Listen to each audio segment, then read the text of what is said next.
Parasti jau tā saka, ka kurpniekam nav sava kurpes, tā kā autotirgotājiem nav savas mašīnas, bet šis auto ir iegādāts sev braukšanai un, protams, tirdzniecībai paralēli. Šobrīd ir tāda pastiprināta interese atrast jaunu saimnieku un kaut ko skatīties jau tālāk nākošajā virzienā.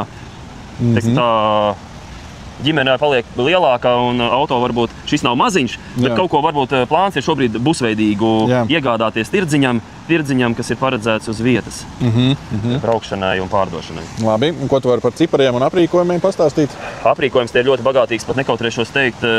Vienīgais, kas šeit trūkst, tā ir adaptīvā kruīza kontrole. Pārējais šai mašīnai ir viss, kas ir nepieciešams. Ir gudrās matriks lampas, ir kā bonus un kā ekstra jau varētu teikt. Tas, kas to novērtē un saprot, nav vienkārši mašīnā melnie griezti, ka visiem liekas, tas ir brendīga lieta. Ir melnie griezti, bet tie ir Alcantaras griezti. Un tā jau ir ekstra.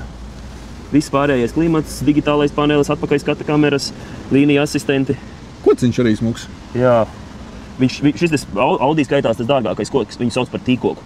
Jā, bet viņš arī dzīvē ir viens no dārgākiem materiāliem, ja kāds grib apšūt. Tāpēc te ir piedomāts, ka tā mašīna tika izlaista un komplektēta pie visādiem sīkumiem. Ir ventilācijas, ir apsildes. Bērniem, jauniešiem, protams, ir ļoti labi šie MME displeji iekšā, ka tu vari skatīties multenes filmas, spēlēt spēlītes un to braucienu, ka tu pavadi ceļā izbaudīt. Jā, varbūt tas, kāpēc gribās to busiņu. Viņš ir liels un ietilpīgs, bet viņam ir 5 vietas. Un tajā brīdī, ja tu gribi 6 aizbraukt, kāds paliek vienmēr aiz borta. Ja paņem busiņu, otram kārtām vieglo 7-vietīgu, tad tev nevar mantas vairs ielikt. Ar busiņām tu vari salikt, gan paņemt 6 cilvēkus, gan ir vieta ratiem, vieta visām mantām, tā kā mēs runājam par to busiņu, ko mēs šobrīd tirgojam. Tā ģimene, kur vēl nav izaugusi līdz 6. Taču tas ir izcils variants. Tā, kad